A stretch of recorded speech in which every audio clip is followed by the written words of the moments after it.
Acabamos de testemunhar uma das conferências mais insanas da história do Kremlin.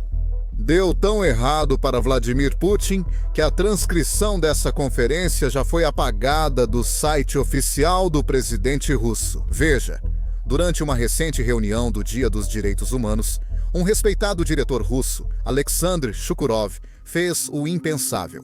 Ele não fez perguntas fáceis para Putin sobre sua saúde ou sobre seu trabalho árduo. Em vez disso, ele iniciou uma repreensão pública de 11 minutos, ponto por ponto, ao líder russo, enquanto o país inteiro assistia diretamente na cara de Putin. O diretor condenou a invasão, criticou a corrupção generalizada e chamou o regime russo atual de pior do que a União Soviética. Ele alertou que esse caminho em que Putin está levaria ao colapso do Império Russo, assim como o Império Czarista colapsou no passado. Esse diretor é aclamado internacionalmente. Seus filmes ganharam muitos prêmios, trazendo prestígio internacional para a Rússia. E é exatamente por isso que Putin realmente não pôde fazer muita coisa. Ele foi encurralado em público. Não podia interromper sem parecer inseguro. Nem podia punir o diretor sem confirmar a repressão, do qual o diretor está reclamando. Mas o fato de o Kremlin ter apagado as transcrições e as gravações de vídeo do site oficial nos diz tudo. Precisamos saber sobre o pânico que estava dentro do prédio.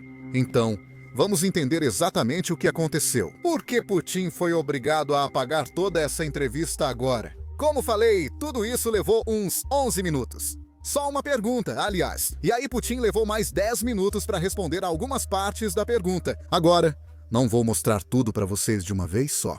Então, o que vamos fazer é dividir as perguntas em segmentos e depois analisar a resposta de Putin para aquele segmento específico. Assim faz mais sentido. Aqui está a primeira parte. Qual é o motivo de proibir a exibição do meu filme? Nenhuma explicação foi dada quando passei por isso. No sistema soviético, eles sempre me explicavam por que meu filme não seria exibido. A mesma coisa foi explicada para Tarkovsky. Por que o filme dele não seria exibido na União Soviética e por que seria exibido na União Soviética.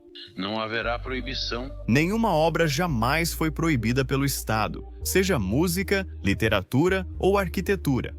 Nenhuma dessas proibições resistiu ao teste do tempo. Não haja proibição. Essas proibições foram revogadas, pois qualquer restrição à criatividade artística tende ao fracasso, desde o início.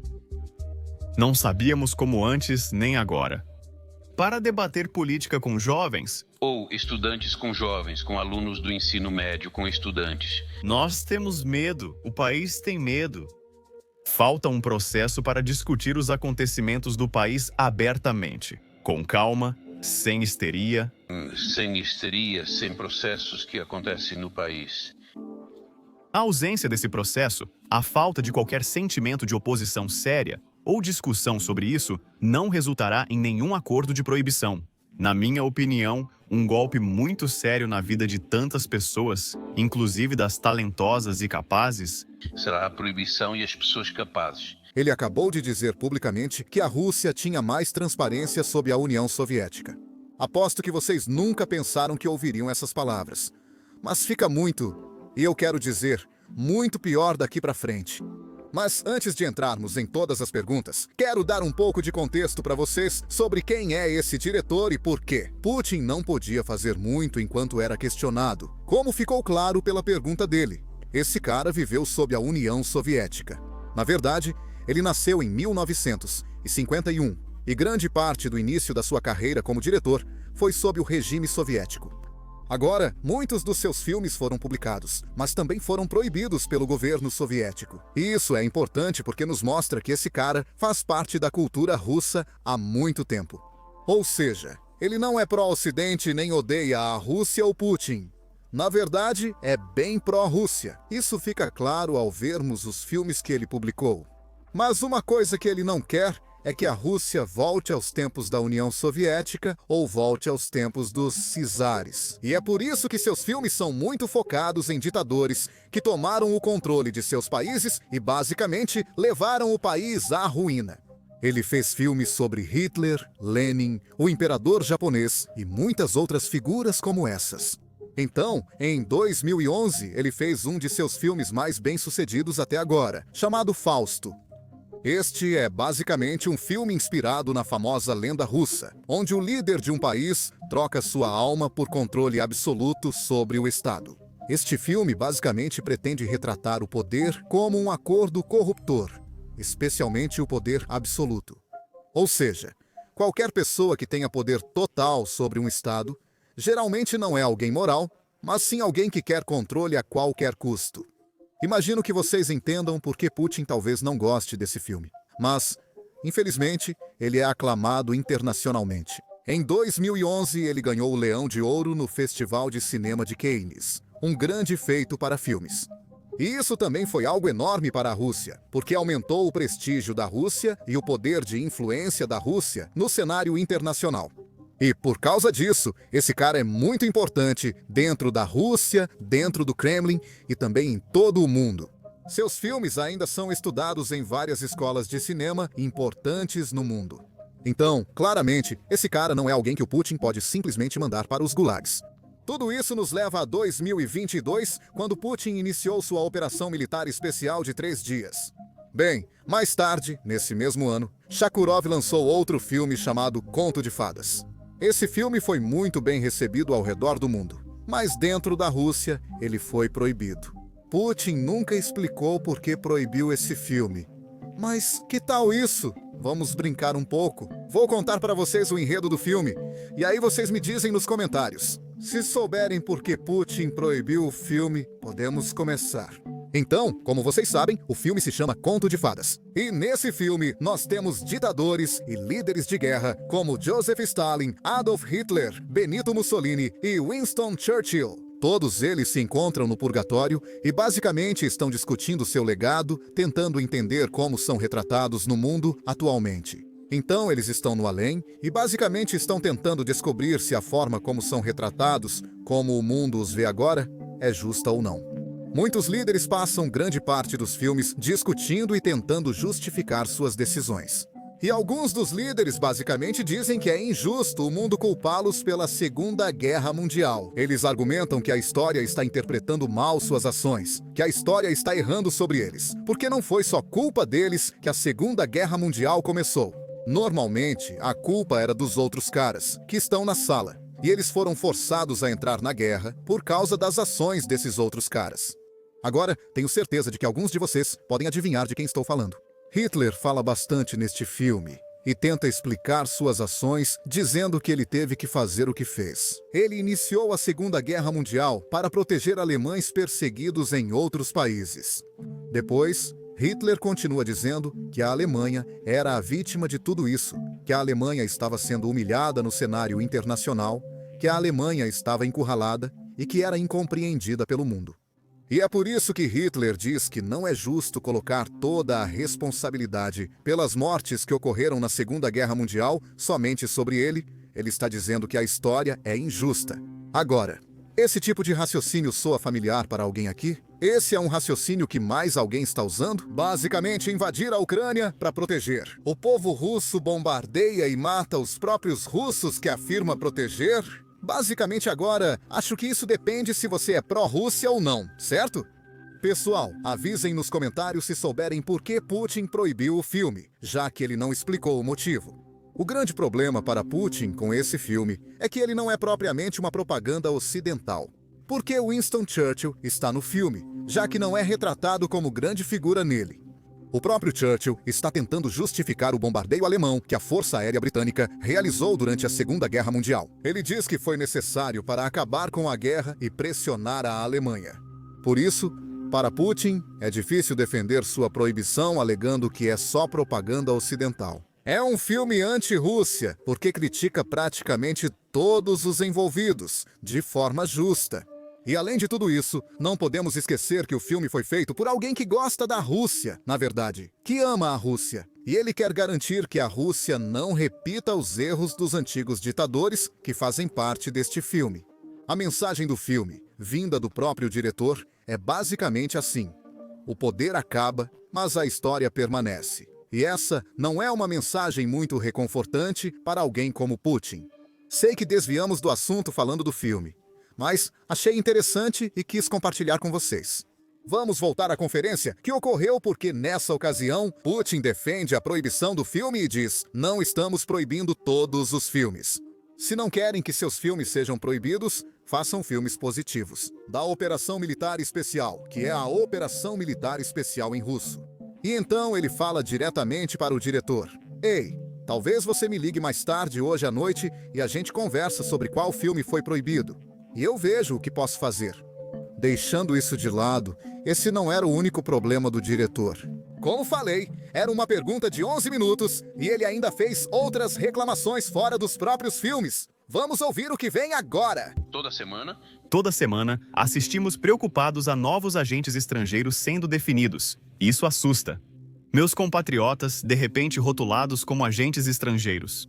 Eu entendo que isso é uma categoria política, mas eles simplesmente rotulam alguém de forma vaga. Fazem uma lista de queixas e pronto. A bola começa a rolar e então vem o destino deles, e não fica claro o que fazer depois. Na minha opinião, essa é a decisão errada. Isso humilha o ser humano, nega ao cidadão a chance de se desenvolver ou até existir. A eles a oportunidade de se desenvolverem. E isso é algo que já abordamos em nossos vídeos anteriores. Veja, no início da guerra em 2022, Putin usava a lei de agente estrangeiro na Rússia para silenciar quem se opunha à invasão, rotulando-os como agentes estrangeiros. E por causa desse rótulo, essas pessoas simplesmente não podiam viver uma vida normal como um cidadão comum. Na Rússia, eles eram meio que tratados como sub-humanos por causa do sistema russo. Porque na Rússia, se você é rotulado como agente estrangeiro, as pessoas, como seus amigos e até seus colegas de trabalho, começam a te tratar de forma estranha. Eles não querem se associar, lidar ou trabalhar com você.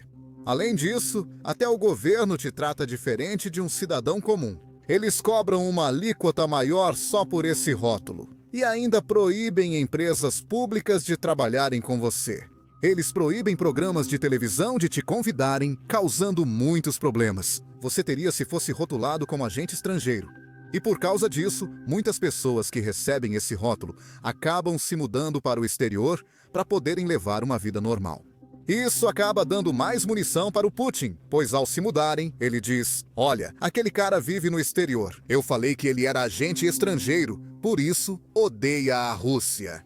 Então, meio que se torna assim. Você rotula alguém como agente estrangeiro e depois consegue evidências para basicamente comprovar que ele é mesmo um agente estrangeiro. E, novamente, não estou dizendo que alguém morar no exterior seja uma evidência, mas para o Putin, isso agora é uma evidência. Como eu disse, isso ocorria com quem era contra a guerra no início, certo? Mas, ao longo do último ano, talvez em 2025, o mesmo método foi usado basicamente para silenciar pessoas que são a favor da guerra. Todos aqui já sabem. Era para ser uma operação militar de 3 dias, mas continua 3 anos e meio depois. Então, há algumas pessoas na Rússia que são a favor da guerra, mas estão criticando os militares pelas falhas que estão acontecendo na linha de frente.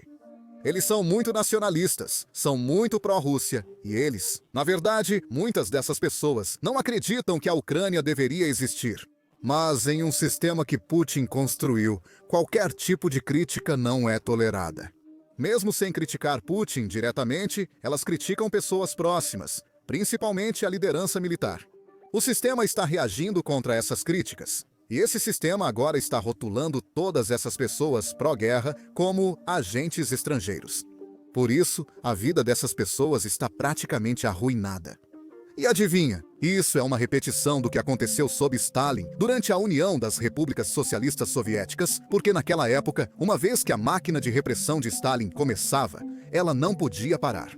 No início, ela perseguia inimigos políticos, mas depois passou a mirar também quem apoiava o sistema.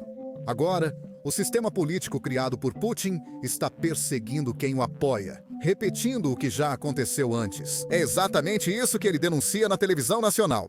Vamos seguir com o trecho da conferência, pois ainda há muitas reclamações. Eles criaram uma organização assim. Parece que o Estado está atacando seu próprio cidadão. O cidadão fundou uma organização chamada Estado. Ele é o fundador. E depois de um tempo, o Estado começa a oprimir seu próprio fundador. Primeiro de um lado, depois do outro. É antinatural, contraproducente e absolutamente não leva ao desenvolvimento da criatividade artística. Em muitas escolas de arte, as pessoas simplesmente andam de cabeça baixa porque percebem que isso não é permitido, aquilo não é permitido. É como viver em uma caixa selada. Imediatamente. Tente atirar. Balada de um soldado. Hoje, o filme seria imediatamente proibido. E o que aconteceria com o autor é desconhecido. Esta é uma situação fundamentalmente importante. Devemos mudar de forma decisiva o tom do relacionamento entre o Estado e a comunidade artística. Se não mudarmos como trabalhamos com os jovens, não iremos longe. Será um beco sem saída total, uma regressão absoluta de todo o sistema estatal. E nós devemos amar os jovens. Devemos trabalhar com eles. Devemos valorizá-los. Precisamos criar todas as condições necessárias para que eles realizem tudo o que desejam alcançar. E, claro, um ponto final importante. Você disse, por que precisamos de um mundo sem a Rússia? Disse, por que precisamos? Por que precisamos de um estado onde não há oportunidade de obter uma educação?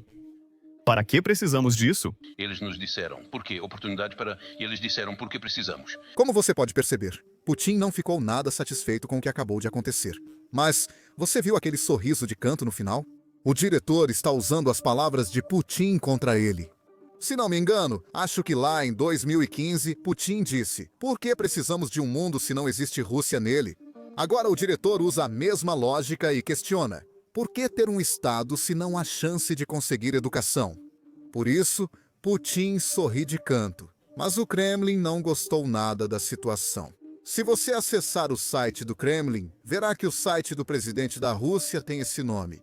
E esse site basicamente registra tudo o que Putin faz publicamente, com quem ele se encontra, o que ele diz, o que ele ouve. Qualquer coisa que você quiser, você pode ver aqui. Tudo é transcrito. Então, você tem um registro exato de tudo que Putin viveu publicamente. Se você olhar o dia 10 de dezembro, verá o evento recente de direitos humanos. Se procurar a transcrição desse evento, não verá os trechos que assistimos. Isso porque o Kremlin acabou de deletar toda essa parte da conferência, pois eles não queriam que o público russo soubesse disso. Mas infelizmente para Putin, na era da internet. Espero que este vídeo viva para sempre. Então, compartilhe com o máximo de pessoas possível. Tenho certeza de que isso é meio histórico, mas é tudo que tenho para vocês. Sou Sam, até o próximo vídeo. Nos últimos meses, a máquina de propaganda russa tem nos assediado online. Eles estão tentando fazer com que sejamos banidos do YouTube. Bots russos ainda nos atacam no Twitter e denunciam nossos vídeos para impedir que outros vejam. Mas nós não vamos desistir porque realmente acreditamos no poder do jornalismo independente. Todos sabemos porque tentam nos impedir. Eles temem que estejamos revelando a verdade sobre o que ocorre na Ucrânia. Eles têm medo porque buscamos ver além das mentiras. Hoje, queremos assustá-los ainda mais. Recentemente, lançamos nossa nova plataforma, Basics Insider. Aqui você encontra vídeos exclusivos e conversas com especialistas, incluindo generais dos Estados Unidos, da América SEALs, da Marinha e autores best-sellers. Também analisamos as últimas atualizações das linhas de frente entre Rússia e Ucrânia e do mundo. Você pode assistir a tudo isso acessando o primeiro link na descrição ou escaneando o código QR na sua tela. Você também pode acessar basicsinsider.com. Seu apoio seria tudo para nós da Business Basics.